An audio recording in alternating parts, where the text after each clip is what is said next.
Pernah nggak dengar cerita tentang kematian orang Mesir yang dihadiri setengah juta orang karena dia berbisnis dengan Tuhan? Hah? Gimana maksudnya? Namanya adalah Sholah Atiyah. Dulunya dia adalah orang miskin yang mencoba bikin usaha sama 9 temennya buat buka sebuah peternakan unggas dan perkebunan. Karena nggak nemu-nemu orang ke-10 yang pengen ikut bisnis, akhirnya Pak Sholah bilang ke 9 temennya, gimana kalau kita jadikan Allah Subhanahu Wa Taala sebagai mitra bisnis ke-10, yang dimana setiap keuntungan 10% itu bakal dijaketkan dengan perjanjian supaya Allah senantiasa menjaga dan melindungi usaha mereka dari wabah penyakit. Dan teman-temannya setuju. Tahun pertama bisnisnya langsung meroket. Sadar akan keterlibatan Allah, akhirnya mereka sepakat buat meningkatkan keuntungan dari 10% jadi 20% dan terus berlanjut hingga 50%. Dan dari profit Allah 50% itu digunakan untuk memajukan desa kecilnya hingga punya banyak fasilitas SD, SMP, madrasah aliyah sampai universitas. Hingga diceritakan kalau nggak ada kampung yang disinggahi Pak Sholah kecuali dibangun Baitul Mal untuk warganya. Dan akhirnya mereka sepakat menjadikan Allah sebagai pemegang saham penuh 100%. Yang awalnya 9 orang tadi owner, sekarang mereka hanya jadi karyawan biasa yang bekerja dengan ikhlas untuk membangun kota kecilnya. Nah itulah kenapa saat Pak Sholah meninggal, setengah juta warga di kotanya berbondong-bondong menemani perjalanan terakhirnya untuk pergi menuju ke liang lahat. Lu pernah nggak dengar cerita tentang kematian orang Mesir? Ini real loh guys. Jadi teman-teman ini beneran, ini emang beneran ada dan memang ceritanya itu sungguh-sungguh menakjubkan ya guys. Oke, next. Jadi yang dihadiri setengah.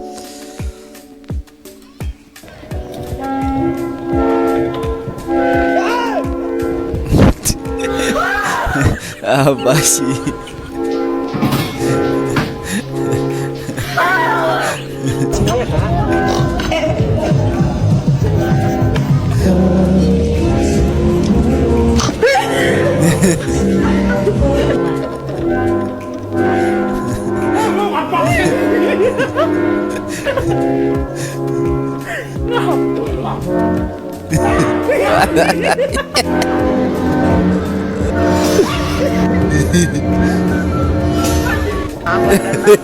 Oke. Itu kaget real ya guys, itu kagetnya real, bukan dibuat-buat.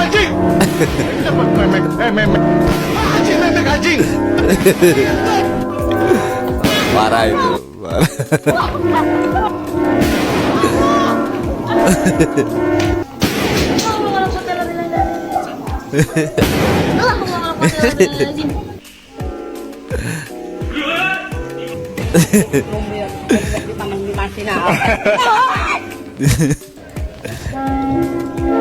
Tahu bahasa India nggak? Hah?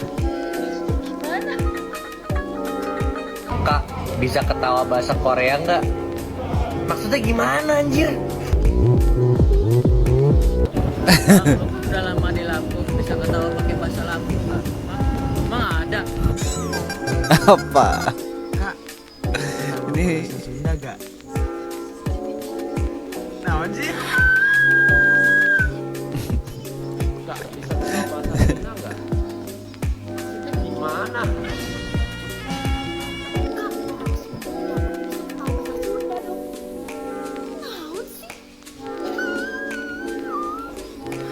Mas, sampean orang Jawa kan? Bisa dong ketawa bahasa Jawa. Hah?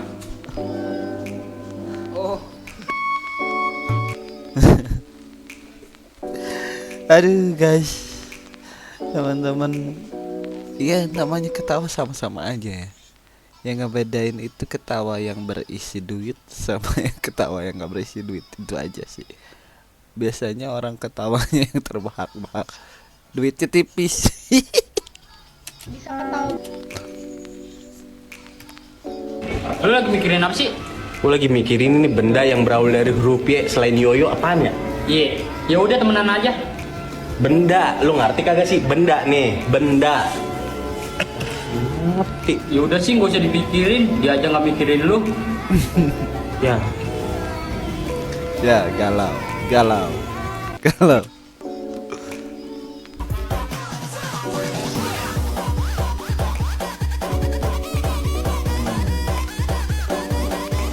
Lanjut, tarik mbak. Pergaulanmu menentukan masa depanmu.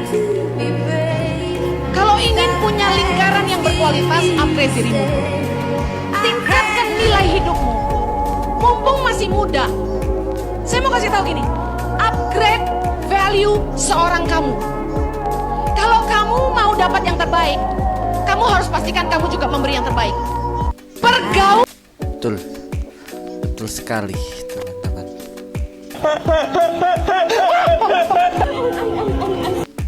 Di hidup ini akan ada orang yang datang silih berganti. Ada yang datang dan memberikan kita kenangan, ada yang datang dan memberikan kita kebahagiaan.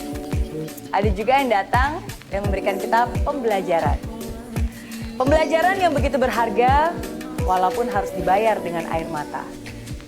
Kadang kamu memang harus kehilangan seseorang untuk bisa menemukan dirimu yang sesungguhnya. Kadang kepergiannya adalah cara hidup, membuatmu lebih dewasa. Dan kadang kepergiannya adalah cara Tuhan untuk membuatmu lebih dekat dengannya. Untuk kamu yang ditinggalkan, percayalah, ada hal baik yang kamu dapatkan dari kepergian dia. Sadarkah kamu bahwa seringkali orang yang kamu inginkan di hidupmu belum tentu adalah orang yang tepat yang seharusnya ada di hidupmu. Tuhan menempatkan seseorang dalam hidupmu karena sebuah alasan, dan ketika Tuhan mengizinkan seseorang itu pergi dari hidupmu, itu karena ada alasan yang lebih baik. Jangan kecewa, coba ambil hikmahnya.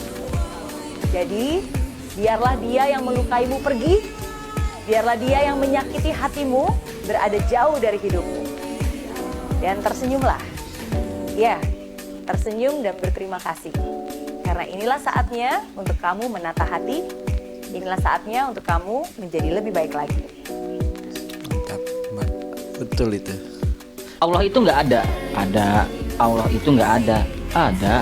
Nggak ada. Kalau Allah itu ada, kenapa hidup gua menderita dibiarkan? Hidup gua perih dibiarkan. Hidup gua susah dibiarkan. Oke, kalau sekarang gua bilang bahwa tukang cukur itu nggak ada, lo setuju apa enggak? Ya enggak lah, gua kan tukang cukur. Dan buktinya, gua lagi cukur rambut lo nih. Dari mana lo berpikir bahwa tukang cukur itu nggak ada? Lo lihat keluar. Di situ ada ODGJ, orang dalam gangguan jiwa. Kalau memang tukang cukur itu ada, kenapa rambut ODGJ itu dibiarkan gondrong? Ya karena dia nggak datang ke gua. Bagaimana gua mau mencukurnya, datang aja kagak? Begitu juga kalau lo nggak pernah datang ke Allah. Bagaimana Allah akan menolongmu? Datang aja enggak. Allah itu enggak. Betul guys. Jadi tergantung pola pikir kita ya sebenarnya guys. Jadi apapun itu balik lagi kepada diri kita sendiri. Terkadang apa yang kita ucapkan itu menjadi pelajaran buat kita sendiri. Ngeri dari laki-laki ketika udah patah hati, dia itu bisa ngamuk-ngamuk gak jelas. Kalau cewek bisa langsung cari yang baru dan ada yang mau ngelamar dia gitu. Sedangkan cowok susah. Dia udah patah hati kita kayak, ini udah malam nih, pulang-pulang nih, dingin-dingin. Gak mau pulang. Ini dingin loh, gak ada yang lebih dingin dari raga yang kehilangan pelukan. Berat Oke, ini berat gak dingin, ini udah mau sekali. hujan. Ayo pulang. Gak pernah ada hujan. Iya cuma kenangan yang jatuh bersamaan. Berat. Berat banget. Nih kalau ngomong kayak gini terus tak tinggal ya. Ya udah, pulang aja. Aku biasa kok ditemani kesendirian. Nasihat terbaik yang pernah lu dapetin?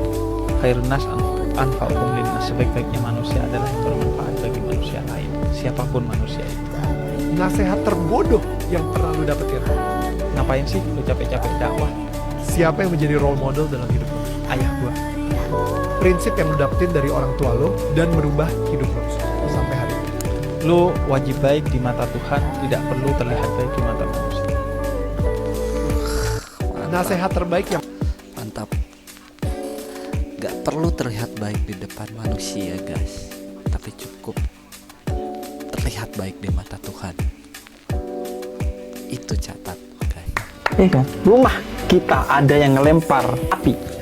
Oke. Yang lu lakukan mengejar pelemparnya dulu atau memadamkan api. Memadamkan api harus. Tapi kalau orang melempar api ke hati lu dari lisannya, yang biasanya lu lakukan, Ngejar orangnya. kenapa gak lu padamkan dulu apinya? Iya kan? Rumah. Mantap. Itu pelajaran buat kita guys. Jadi Ketika engkau ada masalah dan ternyata semua teman-temanmu yang selama ini ada semuanya menghilang, pas kita ada masalah teman-teman kita menghilang, apa kata Imam Syafi'i? Yakinlah saat itu Allah sendiri yang ingin menyelesaikan masalahmu tanpa bantuan siapapun. Susah. Di kisah nyata di Amerika, satu kali seorang perempuan berjilbab, ini kisah nyata, sedang lewat tuh malam-malam. Allahu Akbar, ketika lewat ternyata ada beberapa preman sedang nongkrong. Dan preman itu dari karakteristik wajahnya sudah tercurigai suka berbuat sesuatu yang kurang baik. Apa yang dia lakukan? Saya ajarkan satu doa ya Bu ya. Ibu kalau ada anak perempuan atau ibu sedang berjalan ke satu tempat sedang tidak merasa nyaman, ibu boleh bacakan doa ini. Bismillahilladzi Bismillahilladzi la yadurru ma'asmihi syai'un fil ardi wala fis sama' wa huwas sami'ul basir. Itu kalau mahasiswi, adik-adik atau ibu atau anak gadisnya atau ibu sedang jalan terus lewat tempat yang nggak enak, ada orang nongkrong diduga nggak enak, bacakan doa itu. Singkatnya gini, perempuan itu lewat, ini kisah nyata. Ternyata nggak ada satupun berani yang ganggu. Tapi besoknya muncul di berita terjadi, mohon maaf, pelecehan seksual di tempat persis perempuan itu lewat. Dan waktunya itu selang nggak berapa lama dari perempuan itu lewat. Taunya di televisi. Di perempuan ini begitu lewat, begitu lihat TV besoknya, dia melihat, oh ini kan tempat saya malam lewat tadi. Terus waktunya nggak berjauhan, begitu beliau telah lewat tadi, setelah sekian ya waktu, itu terjadi peristiwa itu. Maka secara singkat pelakunya itu karena terduga, terlihat kan, lewat CCTV, ada beberapa keadaan, ditangkap tapi untuk memastikan ada saksi. Maka datanglah perempuan berhijab ini ke kantor kepolisian, mengkonfirmasi. Ketika kemudian diperlihatkan, betul, itu juga yang saya lihat ketika saya melewati tempat itu. Penasaran setelah itu, maka dia datangi pelaku tadi, dia tanya, perempuan ini, saya mau tanya pada Anda, kan sebelum perempuan yang Anda lecehkan itu lewat, saya akan lewat. Kenapa Anda nggak lecehkan saya? Apa jawab preman-preman tadi? Mereka katakan, kami tidak berani melecehkan Anda. Kenapa? Karena saat Anda lewat tadi, di samping Anda itu ada pria-pria berbadan besar yang selalu menjaga Anda saat lewat. Ini kisah nyata. Mantap, mantap guys. Harus dicatat itu guys. Kisah nyata. Kisah nyata. Catat doanya guys. Ketika Mantap seorang hamba istiqomah mendekat kepada Allah, Allah turunkan malaikat untuk menjaganya. Dicatat doanya guys. Ada quotes dari Ali bin Abu Thalib. Beliau tuh pernah berkata begini, tidak perlu menjelaskan apapun pada siapapun, karena orang-orang yang mencintaimu tidak akan perlu itu, karena mereka sudah percaya, dan orang-orang yang membenci tidak akan percaya. Ada quotes dari... Betul sekali guys. Betul sekali guys. Percuma kalian itu menjelasin apapun tentang diri kalian kepada orang yang benci kalian, karena pasti gak akan percaya.